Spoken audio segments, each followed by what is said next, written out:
Welcome to another Fantasy Goodfellas video where we talk about the top 30 running back rankings for week 3. You ready? Those Fantasy Goodfellas. Boom, boom, boom. Rolling on the field.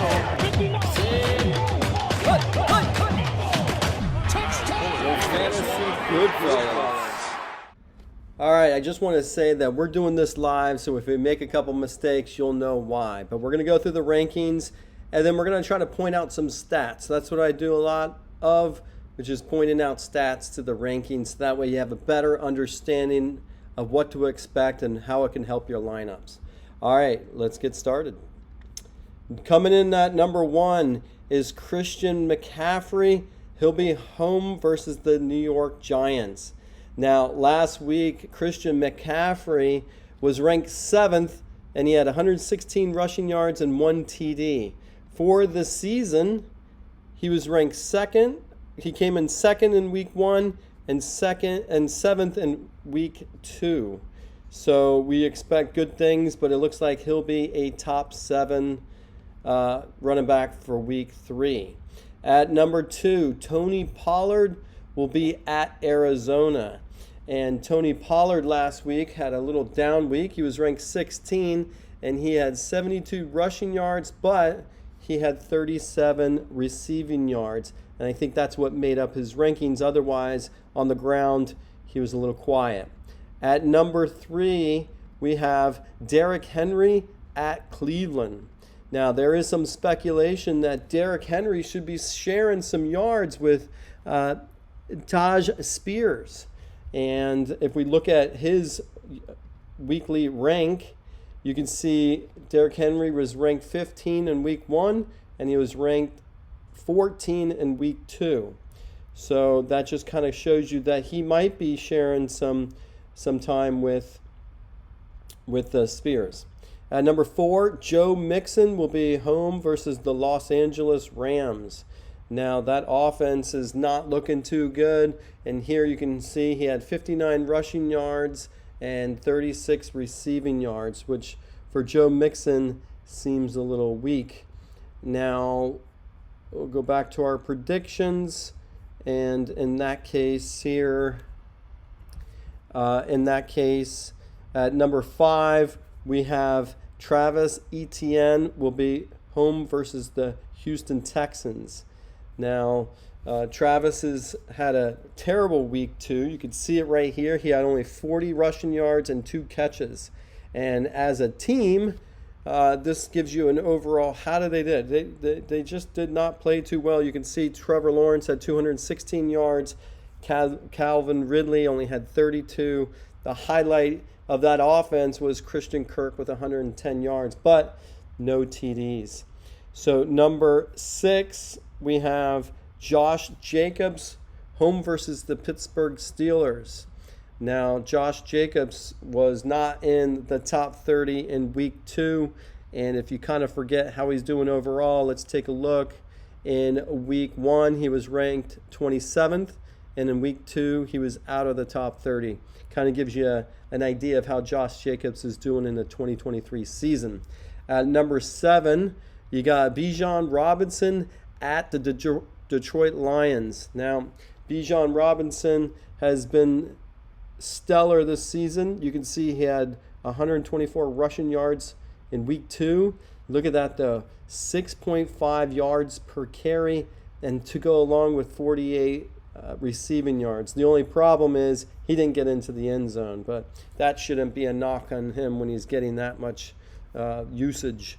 And you can see here overall, when it comes to the receiving, he was really, there was only 2 receivers that week, and he was right up there with them. Well, you have the tight ends. I'm looking at the wide receivers right here. You can see he was right in the mix with that. So Bijan Robinson, he expect him to do some big things next week as well.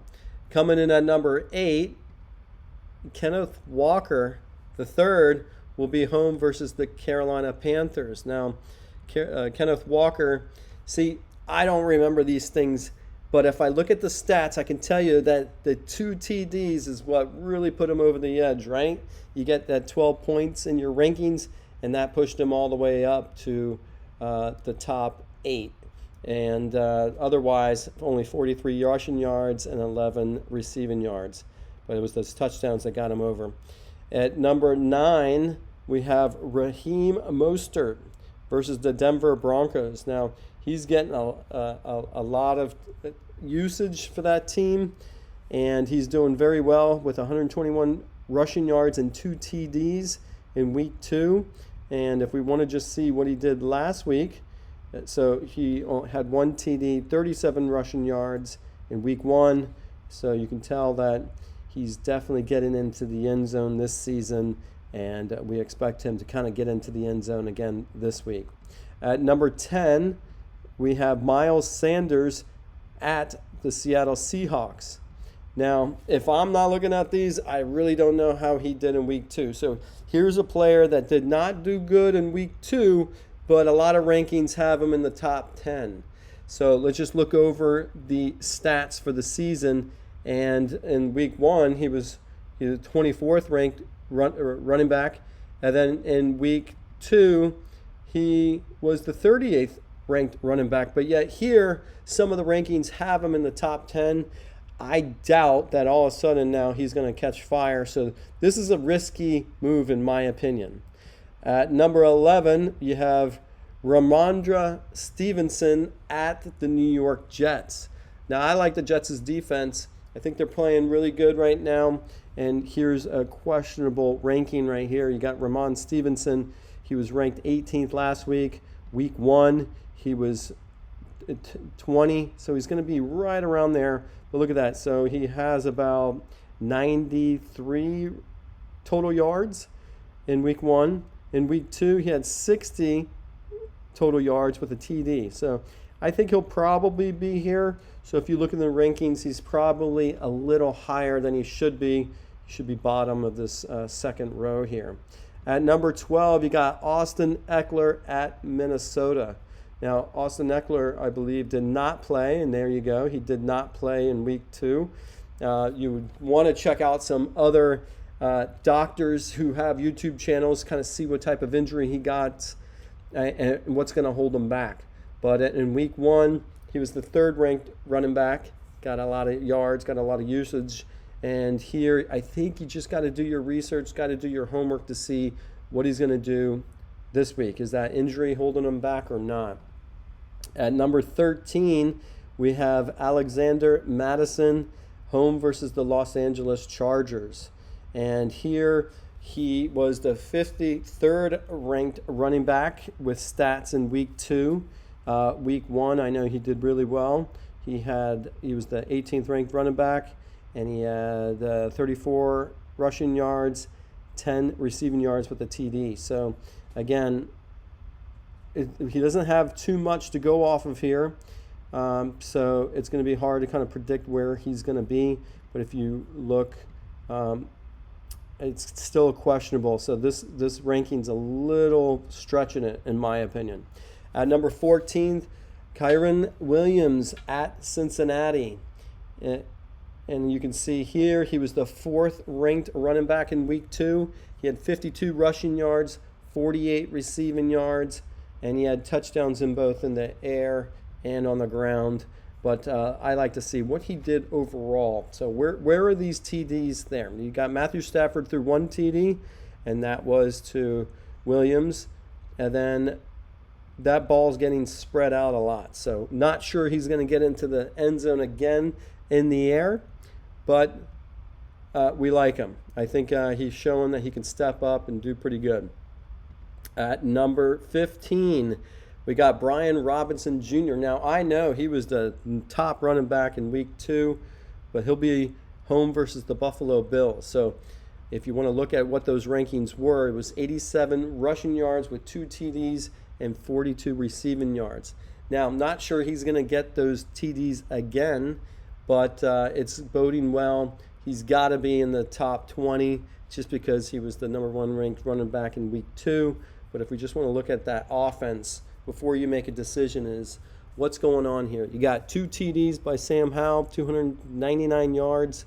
And then you got the balls being spread out really well. So if you're looking for quarterback, Sam Howell, he really spreads that ball out. Not sure you're going to get anybody up there. So very good for Sam Howell. Shows he's a good quarterback, but man, it's kind of hard to pick out a top receiver anywhere in this list. But Brian Robinson played really well in week 2. At number 16, you got James Conner, home versus Dallas Cowboys. So you're like me, you might not know what's going on. So I like to look at the stats here. In week 2, he had 106 rushing yards and 1 TD, and that put him at the 11th best running back in week 2. Now, how did he do in week 1? Well, let's look. He had 62 rushing yards and 8 receiving yards. He was the 28th ranked running back in week 1. And in week 2, he's ranked 11th. Not sure what's going on, so let's look at that offense real quick. Wish I should put I should put what the score was in these games so you get a better idea. But you got Joshua Dobbs, and this gives you an overall picture of how that offense is doing. Let's move on in those rankings. At number 17, you got Isaiah Pacheco, home versus the Chicago Bears. And here he was the 24th ranked running back. He had 70 rushing yards and 1 catch for 0 yards. Probably expect him to do pretty much the same next week as well. About 7 yards. So I'd put him, he's a little high on my list here. At number 18, you got James Cook at the Washington Commanders. James Cook, if you're not familiar with him, he's getting the most attempts. Let's just make sure. They got 123 rushing yards, 17 attempts, but look at that yards per carry is 7.2. If you want to look at week 1 to see, now that was 3.8 yards, and I need to put on this list what the number of 20 rushing yards or more. But let's look at to see. You got James Cook got 17 rushes. Harrison has 7 rushes. Latavius Murray 6 rushes. And if you look, it looks like a running back committee. Just look at all the different running backs getting touches in there. And but at least the Buffalo Bills are playing better than they did in week 1. Now at number 19, you got Jahmyr Gibbs. He'll be home versus the Atlanta Falcons. And what I like doing is, if again, my stats are for the people who are not dedicated researchers. You can look at the stats. I try to point a couple things out, but look, 17 rushing yards, 39 receiving yards. He was the 31st ranked running back in week 2. Week 1, he was the 33 best running back. And that's kind of what he's got going on. You want to see if we're doing, that's week 1. Let me go back. One, and you go here, and week 2, and I want to see the stats from this game here. So you look at 7 rushes, 17 yards, 7 catches, 39 yards, but they do got David Montgomery, and Jared Goff does know how to play the quarterback position, so he's going to spread that ball out, and that gives you, look, even Amon-Ra St. Brown at 102 yards here. Gives you an idea of what to expect. He's splitting that time, splitting those touches with Montgomery, so I expect him in this ranking to be a little high for him. At number 20, you got Najee Harris at the Las Vegas Raiders. And if you look at how he did here, I think the offense is kind of picking up. It just seems they got that win the other day. I believe they got that win. And they got 43 rushing yards. And if you look at that offense, you got Pickett playing pretty good. And the only thing, though, is you got Jaylen Warren, who's splitting some time. So that's something to be concerned about. But look at that ball is getting spread out pretty good by Pickett. I think Najee Harris, got to see how he's doing. I think it's a little stretch to put him there. And if we look one more time before we move on, he was ranked 40 in week 2, and he was ranked 44. So to see him here is going to be a stretch, I believe.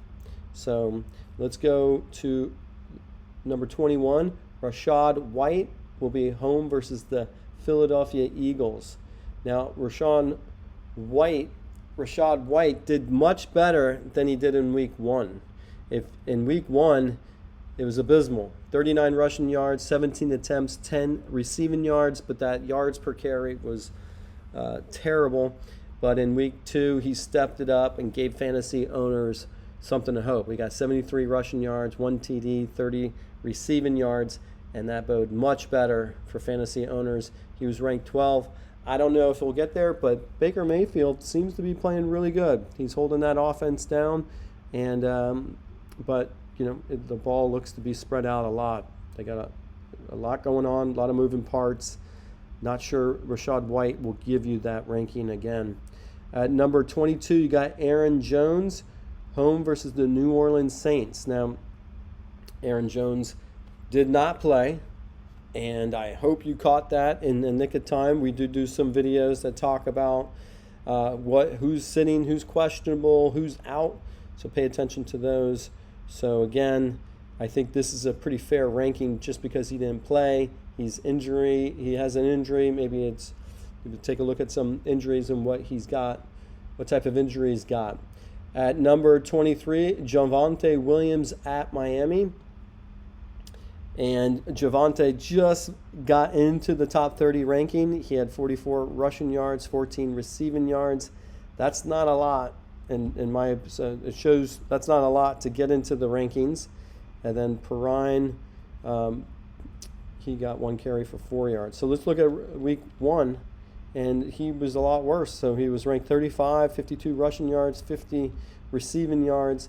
To see him up here, and Miami's defense is playing well, so that's a little surprising that he'll be ranked so high, but I guess people are high on him. At number 24, Zach Moss at the Baltimore Ravens. Now, Zach Moss was the 10th best running back in week 2. You can see here he had 18 attempts for 4.9 yards per carry, 88 rushing yards, 1 TD, 4 catches for 19 yards. He got into the top 10. And before we move on, let's look at what he did in week 1. I'm not sure he played. I would have to go back to that, but he wasn't even ranked. And we go back in week 2. Let's take a look to see. You got Michael Pittman, 56, 220 receiving yards. Something to pay attention. Questionable in my mind. At number 25, you got Jerome Ford, home versus Tennessee. Now, Jerome Ford skyrocketed up people's draft boards, the waiver wires. People moved him off the bench, and definitely you better start him just because he looked good versus the last game. He had 106 rushing yards, 25 receiving yards, got a touchdown, sixth best ranked running back, and he didn't even start. So he's playing really good. And let's just go here. You got it's all based upon look at that rushing offense. You got Ford with 106. Chubbs had 64. That's about 170 yards on the ground. I think Cleveland is showing that they can run the ball. So definitely think that Jerome Ford can do much better than 25. Now at the number 26, Breece Hall will be home versus the New England Patriots. Now, Breece Hall disappointed fantasy owners. It even came out on social media. He was not happy with the 4 attempts that game. I didn't understand it myself. It was just a terrible game plan, and not to kind of give Breece Hall those touches blows my mind. Whether it's throwing to him, whether it's handing the ball off, he should get more touches than 4 rushes. So I like Breece Hall. I don't think right now, coming off a disappointing week, just because the offense didn't know what to do with him, I kind of like him here at 26. Hopefully, as a fantasy owner, you can get more points than the 26th ranked running back. I definitely hope I get it too. At number 27, DeAndre Swift will be at the Tampa Bay Buccaneers. Now, I know a couple people aren't sure what to do with DeAndre Swift, because that Philadelphia Eagles, they like to kind of spread the ball out by committee. But I like Swift. I think You know, there's always high expectations with DeAndre Swift, but this week, in week 2, he was the third best running back. He had 28 attempts, 6.3 yards per carry on those 28 attempts. That shows that you're getting some, you're not only getting the carries, you're getting the yards to go with it. It shows 175 rushing yards, 1 TD. Now, if we want to look to see what else, the top receiver was Devontae Smith. He had 131 receiving yards, 1 touchdown. If you come here, overall, I like that. Now, I wouldn't be concerned about being a running back by committee. I think if you're going to spread the ball and get it, you got to give it to Swift. I think he could do much better than being the 27th ranked running back. At number 28, you got Dameon Pierce. Will be at the Jacksonville Jaguars. Now, I'm not big. I don't watch any Texans games, so this always gives me an idea to look at it. I'm looking week 2. He was the 46th ranked running back. Only had 31 rushing yards and 4 receiving yards. So let me go back to week 1. Just as bad. 38 rushing yards, 39 receiving yards. He wasn't in the top 30 week 1. Wasn't in the top 30 week 2, yet some predictions got him at 28. I think it's a stretch. If you're a Dameon Pierce owner, I don't know. I'd try to look for somebody else, pick somebody else up on the waivers. I don't know. I think this is a stretch. I'd like to come back into next week to see how he did. At number 29, Tyler Algier. If I've said the name wrong, my bad. He'll be at the Detroit Lions. Now, I don't watch any Falcons games, so let me look. 48 rushing yards, 3 yards per carry, 16 attempts. Look at this. Bijan Robinson, 19 carries, 124 yards. Obviously, Bijan he's going to get the use. Now, I guess you're looking for Algier to go off. Will it happen? You're splitting carries. You know your number 1 running backs is Bijan. Not sure. I think he got lucky in that week 2. I think rank 29 is a stretch. And at 30, you have Gus Edwards will be at the Indianapolis Colts. Let's take a look. We know D.K. Dobbins was injured. Let's see. Edwards got into the end zone, 62 rushing yards. He had 10 attempts for 6.2 yards per carry. Probably went off, had a long run that game, but he was the 17th ranked running back in week 2. And let's see what's going on with that team. And you got Justin Hill, and you have Lamar Jackson with 54 rushing yards. So Gus Edwards, I think you should put him in there just because that's always been, they've been game planning to be a running team. And whether you have Dobbins or you have Edwards, you got to keep running the ball just to keep everything balanced. So seeing Gus Edwards in there isn't going to be too bad for me. Now, that does our rankings for week 3. If you're a fantasy owner, I hope you're doing well. I hope this video gives you a little bit slower, in-depth look at what all the rankings are and what's going on with your player over the first 2 weeks. So thanks for watching. Don't forget, we have shorts that we like to kind of put out there. We're giving you the top 30 wide receiver running backs. We're doing injury reports, and we're also doing some waiver wire pickups. But all right, thanks for watching, and don't forget to like and subscribe, and we'll see you next week.